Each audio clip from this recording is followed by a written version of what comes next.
como es el caso de la integración sociourbana de barrios populares desde un enfoque ecosistémico. La revalorización de esta etapa como crítica, cuando toda la relación con actores y territorios es mediatizada. Por otra parte, la verificación de que el mapa no es el territorio y que la relación presencial es insustituible, tanto para el conocimiento interpersonal con los habitantes y sus problemáticas, lo que facilita la empatía, como para el reconocimiento perceptivo con sus sombras, sus olores, sus paisajes y sus fotografías. Bueno, chicos, esto es lo que se va... A ver. Este minutito... dejo de compartir, ¿eh? ¿Está bien? Sí. Bueno, eso que ustedes escucharon es algo bastante insólito, ¿no? Porque son 20, ahora se sumaron 5 más. En 1 hora 20 va a haber una persona que presente y hay 4 grupos de experiencia. La nuestra está en innovación de la capacitación. La consideran súper innovadora y en ese minuto cada uno presenta en un minuto digamos, el germen de la cosa. Y esto que están haciendo ustedes, y yo vi su clase, y digamos, de ponerse de acuerdo por las dimensiones que tienen que proyectar, esto es un poco lo que se presenta, y yo escuché la clase de hoy, digamos, lo que ustedes hicieron en la reunión me pareció muy bien. En la discusión el tema iba mejorando, salvo en lo que no habían estudiado mucho, ¿sí? Porque es importante abordar la bibliografía. En el trabajo de Mota se entiende, claro, qué es una mesa de gestión participativa, que participan tanto los habitantes como las instituciones de gobierno, y también puede haber representantes de las ONG. De hecho, ahí ellos tienen la Defensoría del Pueblo. Si en el municipio de Concepción estaría la figura del defensor del pueblo, también participaría, ¿sí? Que es constitucionalmente podría tenerla, ¿sí? Cuando haga su estatuto. Así que, si la municipalidad tuviera un estatuto, podría tener un defensor del pueblo y podría estar en los espacios de participación, ¿sí? Podrían haber legisladores, todos los que ustedes consideran que son personas que pueden colaborar en conseguir los recursos para que el proyecto se haga efectivamente, ¿sí? Entonces, al escuchar, porque me parece interesante como docente ver cómo pueden acordar, esto de cambiar el lenguaje, de demostrar que eso no es una memoria, sino que es una variable que ustedes describen en su estado óptimo, para que después ustedes mismos se evalúen en qué grado lo consiguieron. Y por otro lado, esa definición les ayude a proyectar, en el sentido de que eso no puede estar ausente, ¿sí? ¿Están de acuerdo? ¿Se entiende? Jóvenes. Sí. Sí. Sí. Yo el video se los mandé a una experta del INAP de Argentina, Mercedes Iacovielo, y le pareció que era algo sumamente original. Digamos, parece ser que en ese minuto se entiende y que va a tener un impacto positivo en la discusión. Después, por escrito, hay una ficha que tiene 2 o 3 páginas explicando la experiencia. Esto les cuento que para que se sientan actores de una experiencia internacional. Esto. ¿Está bien? Bueno, empiecen mostrando las matrices exactamente.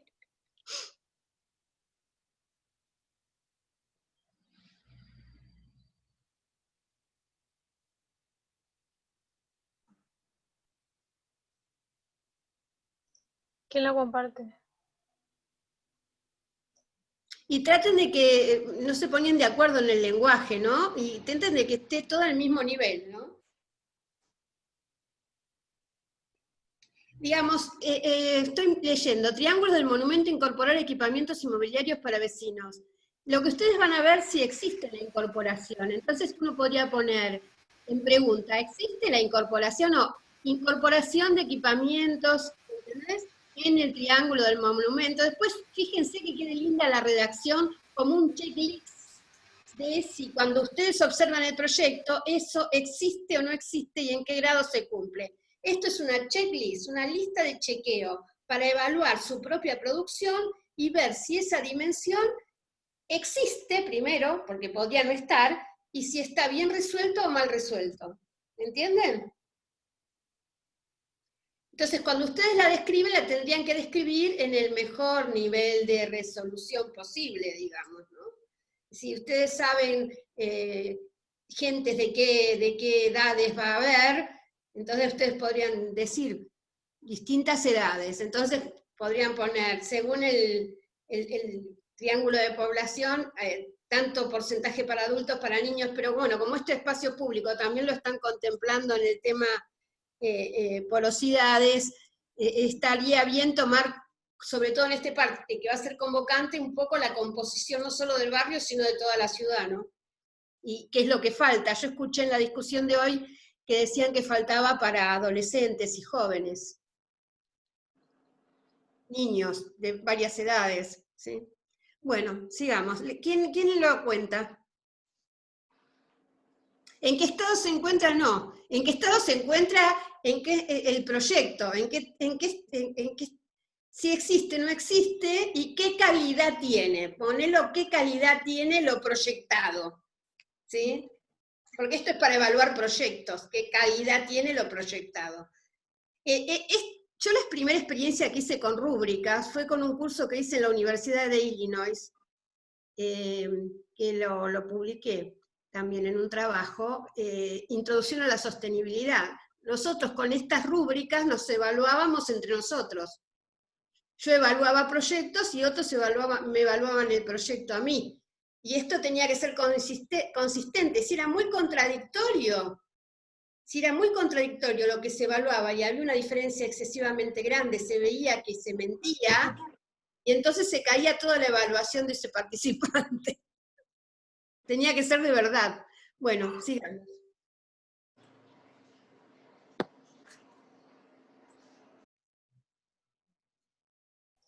¿Lo vas a leer?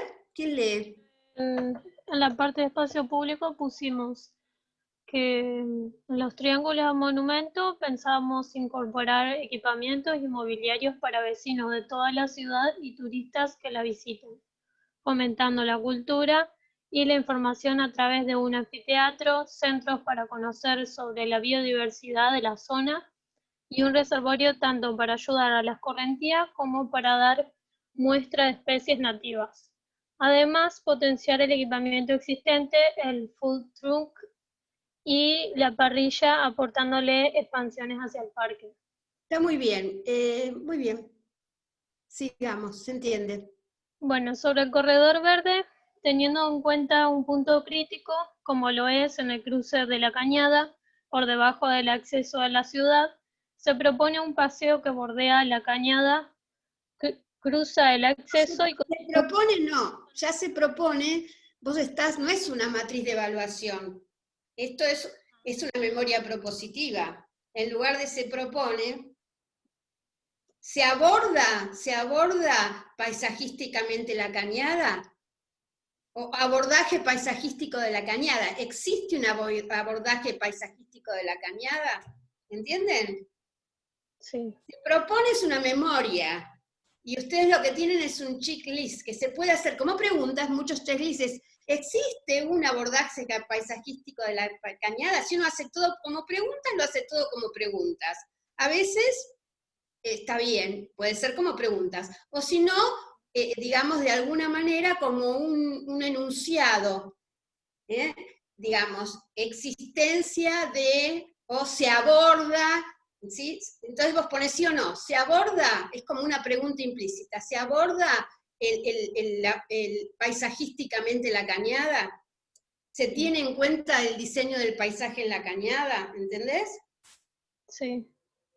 Sí. No es una descripción de lo que vos estás haciendo, es un chequeo que te orienta a hacer porque vas a ser evaluado por eso. Esto, préstenme atención, esto en las empresas Es muy importante, porque son las listas de chequeo, por ejemplo, de higiene en un laboratorio. Me lavé las manos adecuadamente en un protocolo de COVID. Esta es una lista de chequeo de la calidad de diseño, ¿entienden? Sí. ¿Sí? No es una memoria, es una lista de chequeo de la calidad, como abordás el desarrollo de la variable en el proyecto. ¿Sí? Bueno. Sí, si querés anotarlo ahí. Lista de chequeo del desarrollo de esa variable en el proyecto. Eso es. Se usa mucho en calidad. ¿Sí?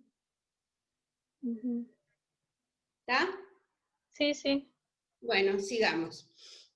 Bueno, y estaba en la parte, y un puente peatonal rampado para conectar todo el recorrido con las sendas de running y paseo que se Vos desarrollan. decís un puente natural rampeado, está bien,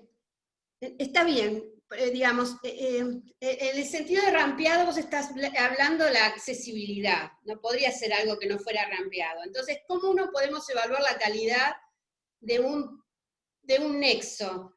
Entonces, uno podría decir, se garantiza la accesibilidad o el cruce. Entonces, ¿cómo miro la calidad? Con una rampa adecuada para todas las edades, todos los medios, que sirva para bicicleta, que sirva para anciano, que sirva para silla de ruedas. Desde ahí tengo que poner en lo que voy a evaluar el punto crítico que voy a mirar, qué va a ser la pendiente de la rampa esa. ¿Sí? Claro. No sé si alguien está escribiendo. Pero, Eso. digamos, ahí lo que yo tengo que poner es lo que voy a verificar. No, Claro. si es algo crítico, como vos pusiste que muy bien, cuando ustedes pusieron que hay un reservorio, no es solo reservorio para el agua, que ahí habría que calcular si tiene volumen suficiente para el agua, de lo que va corriendo en el terreno, sino que va a haber especies, que va a ser también para especies, y ahí estás planteando un objetivo de diseño. Si solo fuera un pasto, ahí un agujero de pasto, no estaría cumplido, uno diría, no, faltó la selección de especies acuáticas o semiacuáticas o de humedales para, ¿sí? Vas a tener una muestra de humedal ahí. Y acá tenés que fijarte que sea adecuada la pendiente de la rampa, porque si yo veo algunos cruces en veredas, en Concepción del Uruguay, y le pusieron una matriz de calidad, y la pendiente a lo mejor tiene que ser menor al 10% o el 15%, y me ponen una pendiente del 30%, matan al discapacitado cuando tiene que ponerle una pendiente que esté en todas las, digamos, los manuales de accesibilidad. Se responde al estándar de ciudad accesible. ¿Sí? Bueno, eso lo tendríamos que anotar ahí. Lo tienen que poner ahí, que responda al estándar de accesibilidad para todos los, tanto para bicicletas como para cochecitos de bebé, como para, ¿entendés? Todo lo que sería accesibilidad universal. O sea, que tiene que ser una rampa, o si no, ponerlo en genérico, de accesibilidad universal.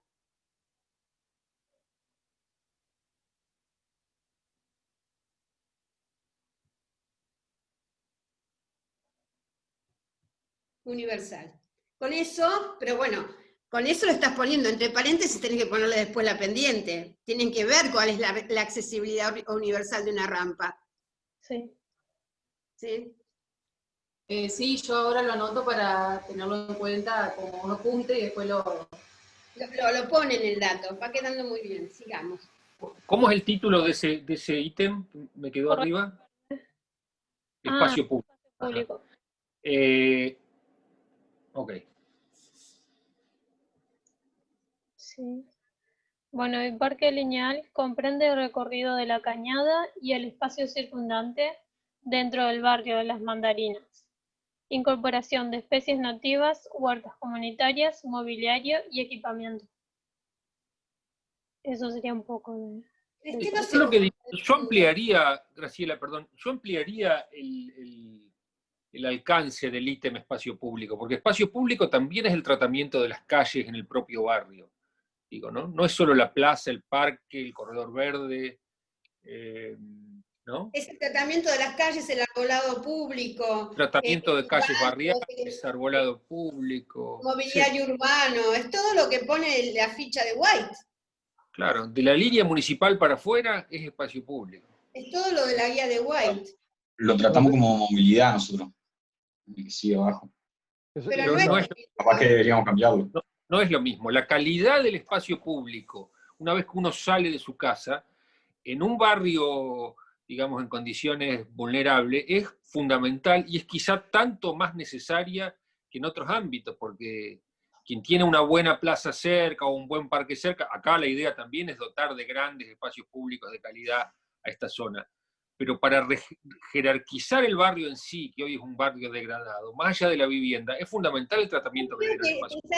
El espacio público ahí es la calle es espacio público, eso tiene que ser una cuestión conceptual, no es solo un canal de movilidad a la calle. Yo creo que La en pública. la movilidad, Pepo, lo que pueden contemplar es la transitabilidad, esa dimensión de la transitabilidad.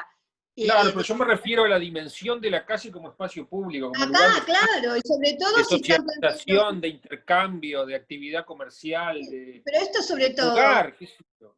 el lugar, pero sobre todo si están trabajando con el tema de supermanzanas, que también la calle se va a usar para otros usos porque tiene tránsito restringido, está claro que es importante las especies, las sombras, si hay bancos, en los barrios hay bancos, y tiene que haber bancos. Si yo me acerco mucho a la vereda, ¿sí? Si ese espacio de 1 metro, que mucho no sirve para nada, si ese espacio de 1 metro es para poner bancos en las casas, ¿sí? Porque está bastante al pedo ese metro, ¿sí? De acuerdo. Bueno. En Sí, Colonia todo tiene bancos. Arbolado, no se olviden del arbolado en las calles. Sí, podés anotarlo ahí. Porque digo, cuando uno no lo tiene en claro en el texto o en la rúbrica, después no aparecen las imágenes, digamos. Pero No es acá, casual esa desconexión. acá en la rúbrica lo tienen que escribir como debiera ser. El arbolado tiene, digamos, la dimensión de sombra y permite pasar el sol en verano, pregunto. ¿Da sombra sobre los espacios de estancia? Pregunto. ¿Estos árboles proveen frutos o tienen colores? O, todo lo que ustedes quieran evaluar como lo óptimo. ¿Sí? Tienen que hacer las preguntas de lo que sería el buen diseño, ¿sí?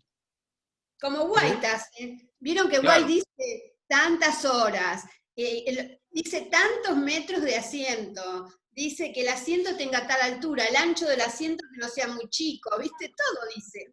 Cuanto más riguroso y más explícito sea ese criterio, más fácil es después evaluar, porque ustedes mismos se van a autoimponer criterios objetivos. A ver, ¿cumplí acá o no cumplí? Pero me fijé, qué sé yo, 10 criterios. Entonces, porque si no, la evaluación termina siendo muy, muy subjetiva y poco rigurosa. Ahí me gusta, no me gusta.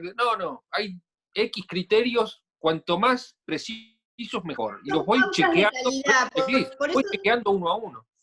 Claro. Son pautas de calidad, por eso nosotros tratamos de darles en cada uno de los ejes la mayor cantidad de bibliografía posible, como para poder generar la rúbrica, ¿sí? Sí, hay un punto además que se lo dijimos varias veces, que es el tema de tener en cuenta los indicadores, cruzar esos indicadores antes del proyecto, cruzarlos después del proyecto. No se olviden de los indicadores. Claro, y en definitiva, hasta ahora en espacio verde público no está apareciendo ninguno de esos indicadores que podía establecer distancia a un espacio público de tantas dimensiones, cantidad de arbolado por calle, horas de sombra en el día, todas esas cosas que estarían en los indicadores. Los cuantitativos tienen que aparecer también, que se derivan de los indicadores. Sí. Bueno. Un poco de eso creo que estuvieron viendo los chicos, pero no lo anotamos acá.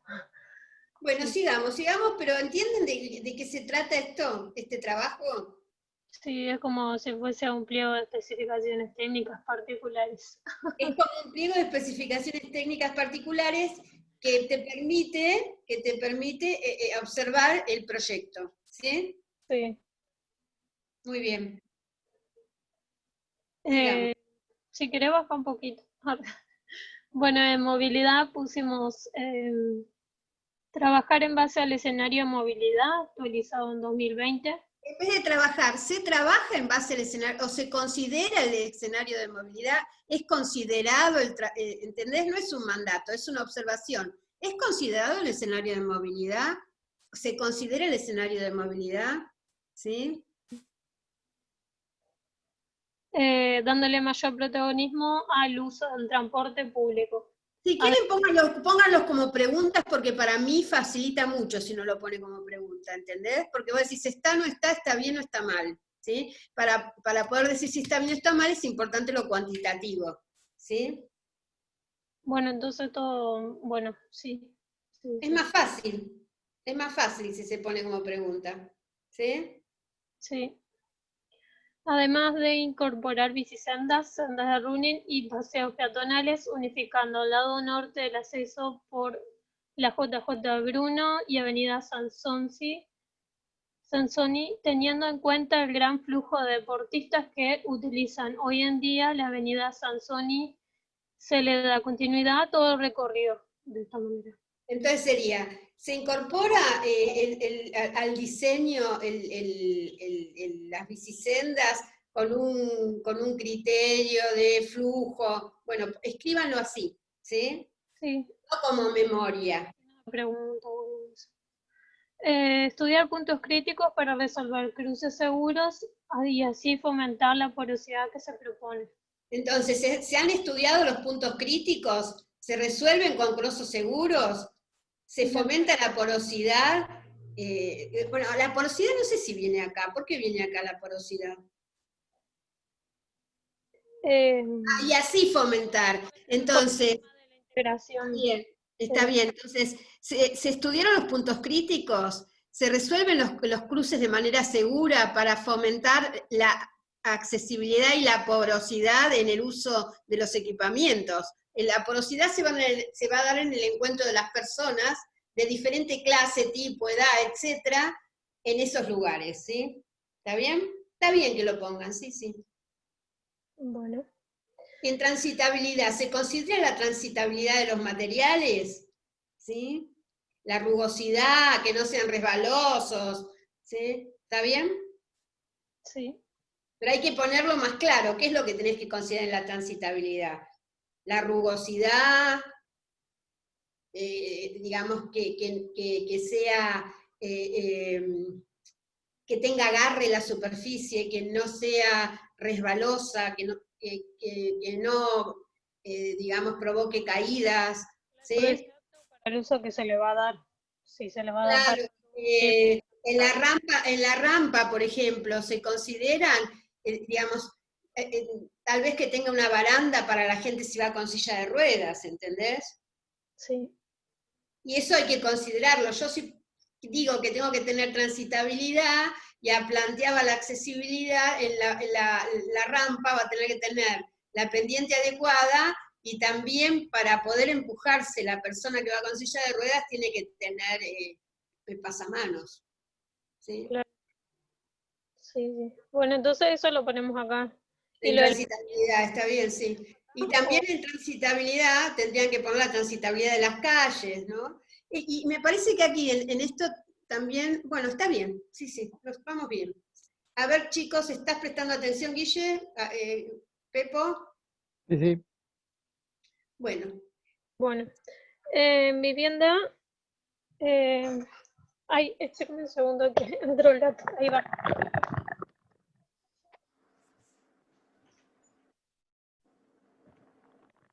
Ahí estoy. Proponemos vivienda flexible que responde a las posibilidades de financiamiento del plan. Además, posee un adecuado asesoramiento de metabolismo de vivienda que toma en cuenta cada espacio productivo de la vivienda, la calidad de los materiales y forma que hace un buen filtro ambiental. Permite una ampliación o la formación de 2 familias en un mismo lote con cierta privacidad y accesos adecuados. Esto también hay que hacer en signos de pregunta si se lleva a cabo, digamos, si se lleva a cabo.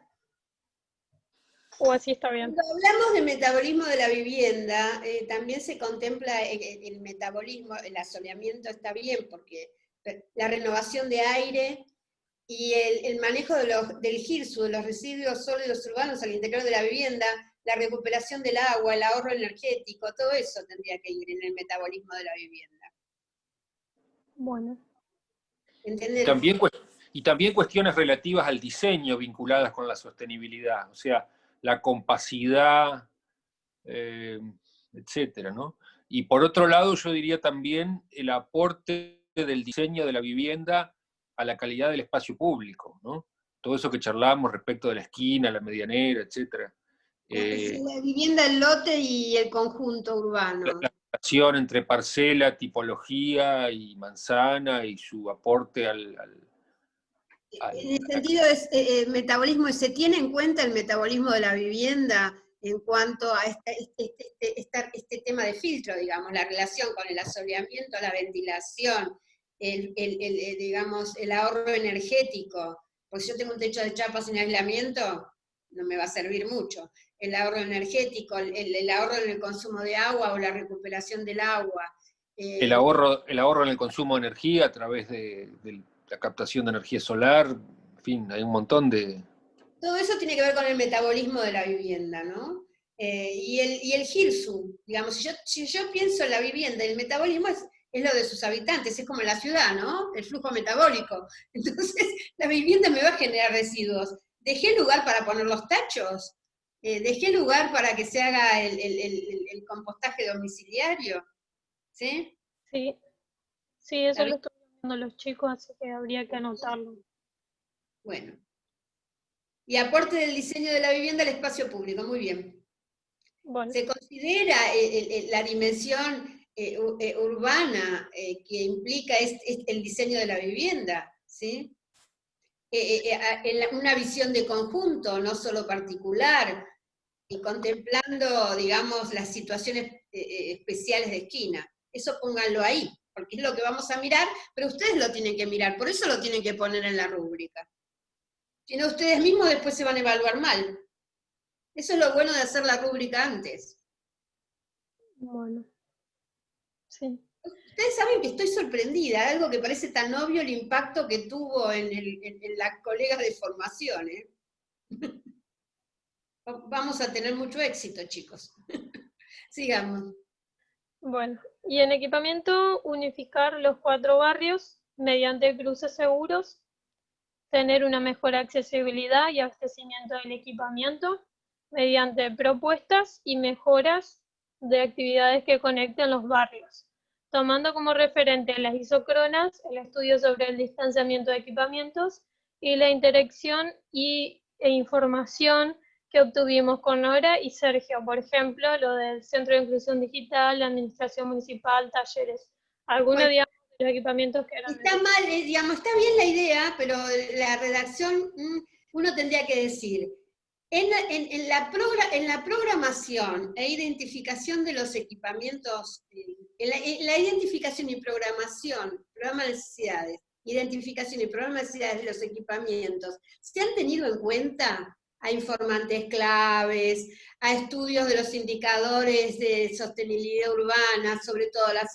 isocronas, y pongan el listado así, pero tienen que empezar, la variable es el equipamiento, no empezar la unificación de los 4 barrios.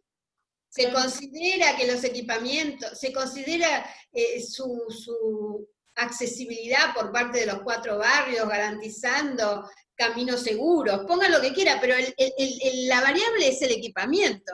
Cómo se hizo el estudio previo para ver el programa y cuáles son las variables para que realmente cumpla esa función de ser accesible para todos, ¿sí?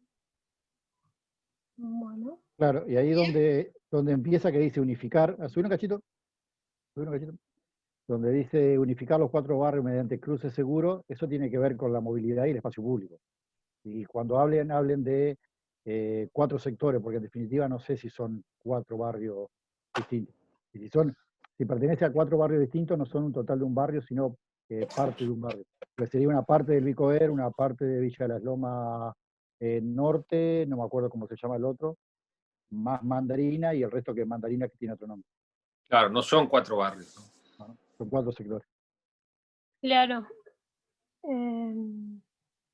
Sí. Bueno, y en el paisaje urbano productivo, Disculpen un segundito, me quedo en equipamiento un segundo. Quizás habría que distinguir también dentro del equipamiento distintos tipos de equipamiento. Una cosa es el equipamiento básico, barrial, vinculado básicamente a dos grandes áreas como es salud y educación, tiene que estar y otro el equipamiento administrativo, digamos, y esto se vincula con la movilidad en este caso. Y por otro lado, digamos, el aspecto innovador quizá de la propuesta va a ser la inclusión de un equipamiento que está un poco al medio, digamos, ¿no? Ese famoso núcleo de, no me acuerdo cómo lo llamábamos, Centro de Inclusión Digital.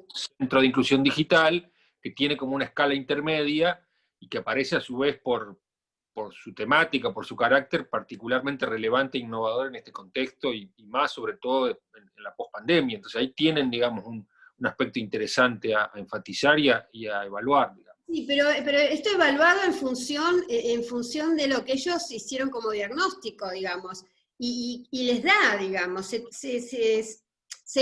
generó un programa de equipamientos, lo que tenemos que ver, en función del análisis de las isocronas y los indicadores de sostenibilidad, ¿sí? Se consideró el contexto actual, porque, digamos, cuando ellos ven que hace falta algo descentralizado de la municipalidad, es porque en el diagnóstico ven que hay una isocrona, que no es isocrona, que tiene una hora y pico de caminata.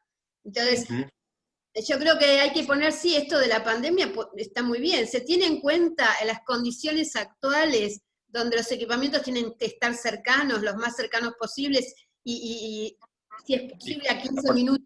Claro, y favorecer el teletrabajo, la capacitación para el teletrabajo. Para el teletrabajo, eso hay que ponerlo. Y eso hay que ponerlo. La formación para la educación a distancia. Esas son cuestiones que van... Educación a distancia, digamos, capacitación. Se considera la formación para el teletrabajo. Se considera la inclusión digital en los equipamientos. Eso se puede poner directamente porque la inclusión digital hoy es uno de los hándicaps. Hay chicos que no están pudiendo tener clase porque no tienen la inclusión digital. O sea, el barrio tiene que tener conectividad y equipamiento, las dos cosas. Conectividad, digamos, conexión a internet, una buena banda ancha, una buena velocidad y a su vez el equipamiento, porque la gente no lo tiene en la casa, o las condiciones de la casa son de tal hacinamiento que no lo podrían hacer. Claro. Yo hoy estoy sin teletrabajador, qué suerte, ¿no? Porque se quedó en su casa. Así que estamos muy tranquilos sin sonido. El viernes, miren lo que es el teletrabajo, el viernes a mi hijo que da clases para chicos discapacitados, tenía 3 clases y se le cayó internet, vino y estaba uno dando clases a chicos discapacitados y en el mismo ambiente, que tiene como 6 metros, pero se molestan las personas, no es un estado de hacinamiento, es grande el ambiente, pero sin embargo... el hecho de hacer teatro con 12 chicos discapacitados en Meet y la otra persona estaba tratando de hacer entrevistas ambientales por enfermedad COVID para una auditoría de RT. ¿Se imagina la inconsistencia, la dificultad? Es terrible, ¿sí? 2 personas trabajando con 2 actividades incompatibles, ¿sí? O sea que hay que ver bien cómo, si uno genera un espacio para teletrabajo, qué distancia y con qué paneles se separan los espacios. ¿Entendés? Pepo, yo la verdad que tomé conciencia. Hay espacios de teletrabajo que requieren mucha conversación, ¿sí? Por ejemplo, nosotros dando clase y una persona haciendo entrevistas ambientales. A mí me pasó la vez pasada, él está todo el día, una persona ingresa para RT y tienen que hacer una entrevista ambiental. Entonces, ¿usted cuándo tuvo el hisopado positivo? Y mientras tanto nosotros dando clase o la otra persona haciendo teatro. Se puede. Entonces, claro, entonces el teletrabajo es algo complejo que tiene que generar espacios más o menos privados. ¿Sí?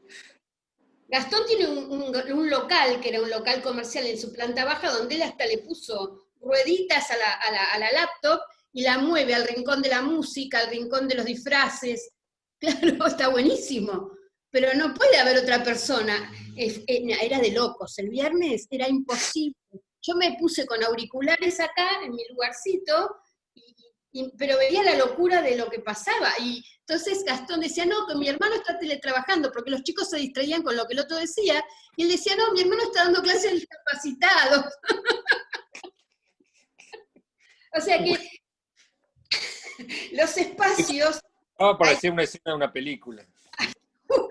Hay que contemplarlos con paneles o algo. Ahí tomé conciencia que no es tan fácil tener actividades para gente teletrabajando en un espacio. No es como en una biblioteca o la convivencia del leyendo, porque vos estás en una teleconferencia y el otro está en otra, y el otro está... Claro, o la convivencia del teletrabajo del padre o la madre o el que fuere con la teleclase del otro. Es complicadísimo. Es complicadísimo, es complicadísimo. Es lo que me pasa en mi casa. Yo dando clase, pero mis hijos recibiendo clase. ¿A dónde vas a estar? ¿Tenés clase hoy? Y este living que debe tener 6x4, ¿sí? Y igual es complicadísimo, ¿entendés? Sí. ¿Te imaginas si estás en un lugar de 3x3? Imposible. Yo creo que es muy complejo lo del teletrabajo. Si no se ve cómo se logran insonorizar determinados puestos o posiciones, sobre todo cuando la persona tiene que trabajar en teleconferencia, que cada vez más la teleconferencia es uno de los elementos esenciales del teletrabajo, ¿sí? Por ejemplo, en lo de Diego es esencial, conversa con el equipo, conversa con la gente y conversa con los médicos que van a hacer las auditorías, tiene muchísima conversación. Es un puesto de trabajo que no puede estar con gente que necesita silencio, ¿sí? ¿Se entiende? Es complejo. Así que cuando piensen en teletrabajo, piensen que los puestos no son silenciosos. ¿Sí? Bueno. La teleconferencia se impuso, ¿sí? Como una forma de coordinación de grupos, como una forma de hablar con los clientes, como una forma de llegar a acuerdos de trabajo, en la telemedicina, en las clases, ¿sí? Y entonces genera, digamos, que los puestos se hacen ruido entre sí, digamos. Un puesto genera ruido para otro. Yo el viernes hice un insight, aprendí muchísimo de eso, era imposible.